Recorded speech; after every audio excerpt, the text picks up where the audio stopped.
Your tomatoes are dying, the leaves are yellowing from the bottom up, the fruit is small, and nothing you've tried from the garden center has worked. You've spent money on fertilizers, you've fussed with the soil, and yet every year it's the same problem. Plants that should be thriving are barely surviving. But here's what Big Fertilizer doesn't want you to know. The solution isn't buried in an expensive bag. It's already in your kitchen. Today, I'm going to show you 5 kitchen scraps that most people throw away, and what happens when you turn them into plant food.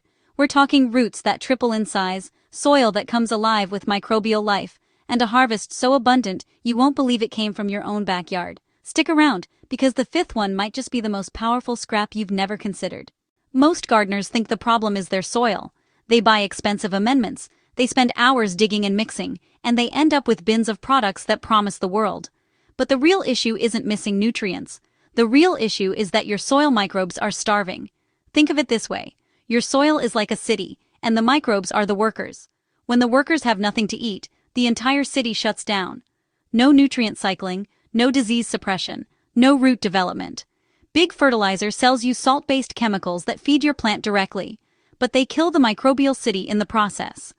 After 3 or 4 seasons of this, your soil is dead. It's a sterile substrate.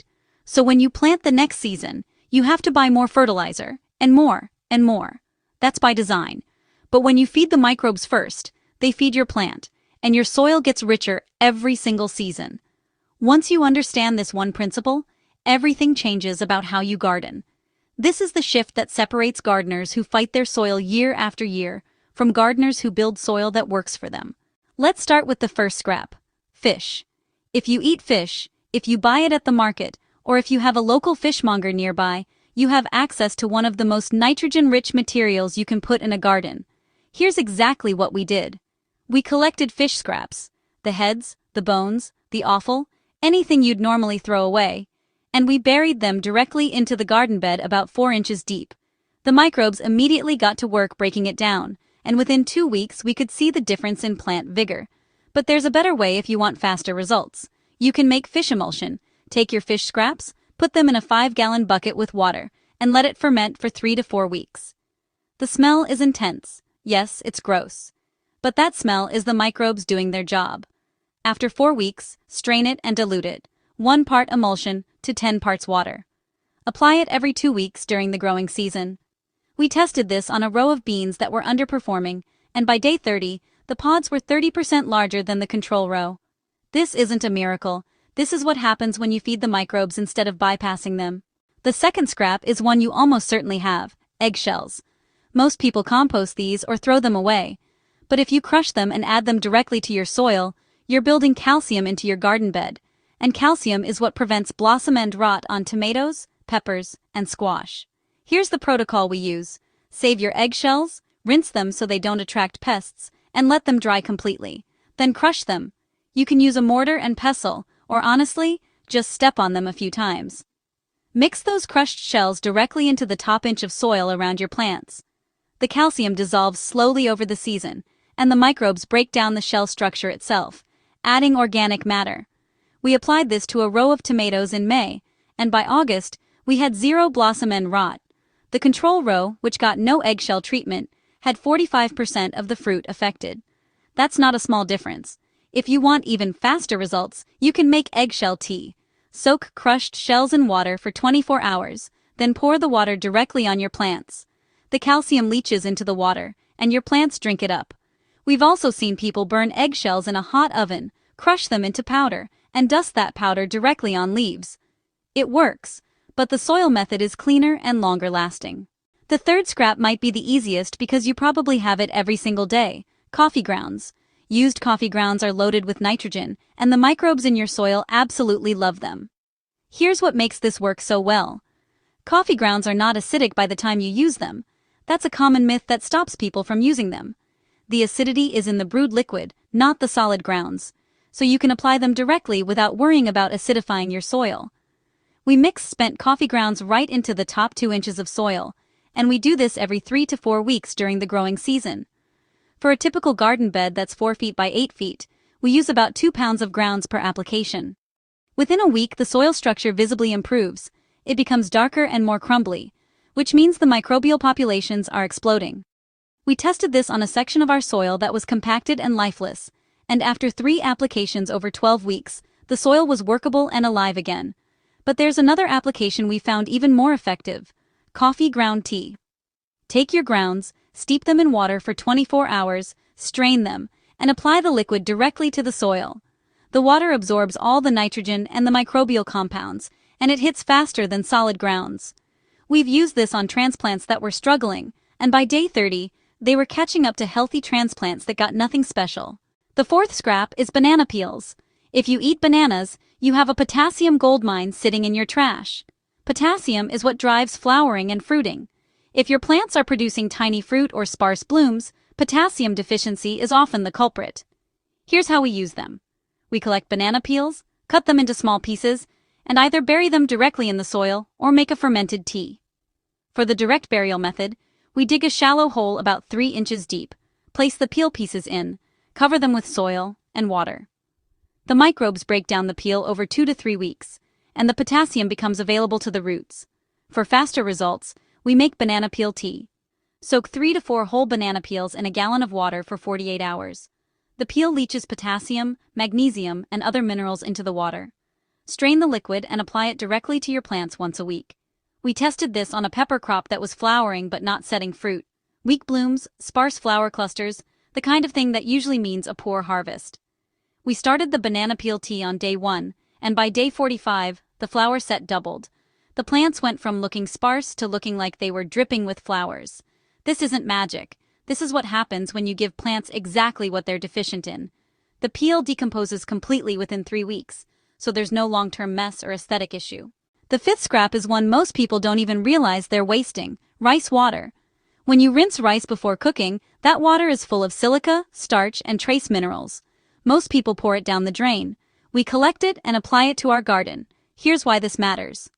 Silica strengthens plant cell walls, which means better disease resistance, better drought tolerance, and overall plant resilience. We use rice water 2 ways. The first is direct application. We save the rinse water from cooking rice and pour it directly on the soil around our plants. It's room temperature, it's free, and the plants respond visibly within a week. They look greener, their leaves are thicker, and they're more resistant to pests. The second method is to ferment it. Collect rice water in a jar, add a small piece of dried seaweed or a teaspoon of compost, cover loosely, and let it sit for 5 to 7 days. The microbes ferment it, concentrating the minerals even further. After fermentation, apply it at half strength, 1 part fermented rice water to 1 part regular water. We tested both methods side by side on a row of lettuce that was being hit hard by aphids.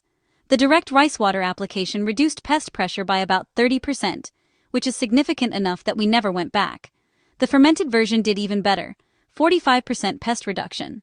More importantly, both groups of lettuce stayed alive and productive, where the untreated control row got so damaged we had to replant. This is compound interest gardening. Each scrap by itself is powerful, but together they create a system where your soil and your plants are so resilient that pests and diseases become almost irrelevant. Before we get to the final step, I want to ask you to do something. If this approach makes sense to you, if you're seeing how these 5 scraps can shift your whole garden, then please hit the like button. When you like this video, it tells YouTube's system that gardeners want to see more content about soil health and microbial life, instead of quick-fix chemical fertilizers. That matters because right now, Big Fertilizer's marketing budget is larger than our reach, and the only way real gardening information gets in front of people is when viewers like this choose to support it. Also, if you haven't subscribed yet, please do. We post 3 videos every week about organic gardening, DIY fertilizers, and soil building methods that actually work. You'll get access to our weekly updates on seasonal planting, compost protocols, and experiments we're running in real time. Subscribe and you won't miss a single one. Now here's where this becomes more than just tips. This is where it becomes a system. If you use all 5 scraps, staggered over the season, you can literally rebuild dead soil in 30 days. Here's the exact protocol we used and what happened. Week 1. Start with banana peel tea and rice water. Both are fast-acting and begin establishing the microbial base. Apply once on day 1, then every 3 days for the first week. We added these to soil that was pale and compacted. By day 7, the soil color had visibly darkened. This is microbes colonizing and feeding. The organic matter content was increasing. We didn't see plant changes yet, but the foundation was being laid. Week 2. Add coffee grounds to the top layer of soil, 2 pounds per 4x8 bed, and bury your first batch of fish scraps. The coffee grounds feed the microbes that are now active. The fish scraps begin their breakdown cycle. We continued the banana peel tea and rice water every 3 days. By day 14, we noticed the first visible plant response. A tomato plant that had been drooping perked up noticeably, and the color shifted from pale green to a deeper, richer green. Week 3. Crush and apply eggshells, and make your first batch of fish emulsion.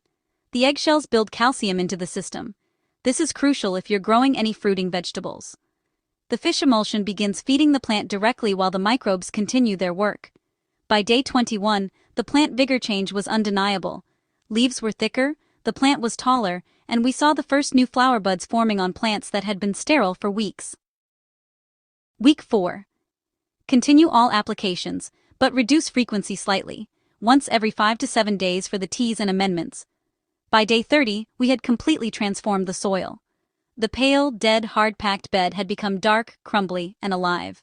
Plant growth was accelerating. More flowers, thicker stems, better color.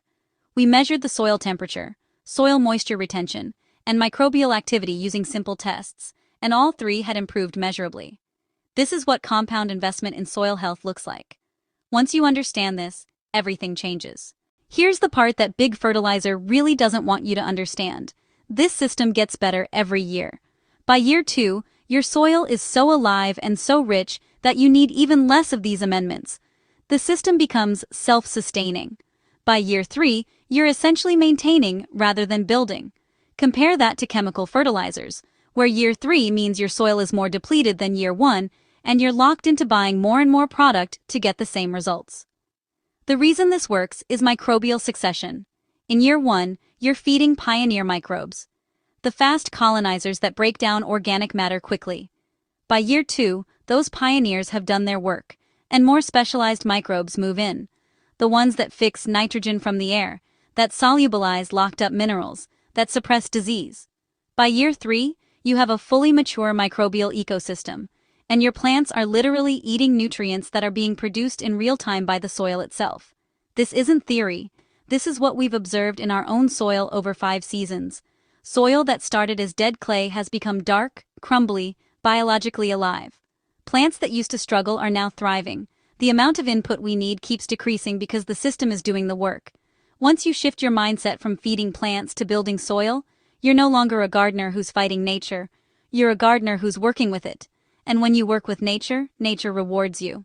If you've watched this far, you now know the 5 scraps, the protocol, and why this actually works. The next step is to pick one, just one, and start this week. Don't try to do all 5 at once. Pick the scrap you have easiest access to, gather it for a week, and apply it to one corner of your garden. Watch what happens. Take a photo on day 1 and another on day 30. You'll see the difference. After you do this, I'd love to hear about it. Leave a comment below and tell me which scrap you're starting with and what you expect to happen. When gardeners share their results in the comments, it tells me what's working and what isn't, and it helps me build better videos for you. Like this video if it changed how you think about garden soil. Subscribe if you want to see the next experiment we're running. We're testing a completely different approach to nitrogen fixation using fermented materials, and the preliminary results are shocking. And if you have a question about any of these 5 scraps, or how to apply them in your specific garden, drop it in the comments. Thank you for watching. I'll see you in the next video.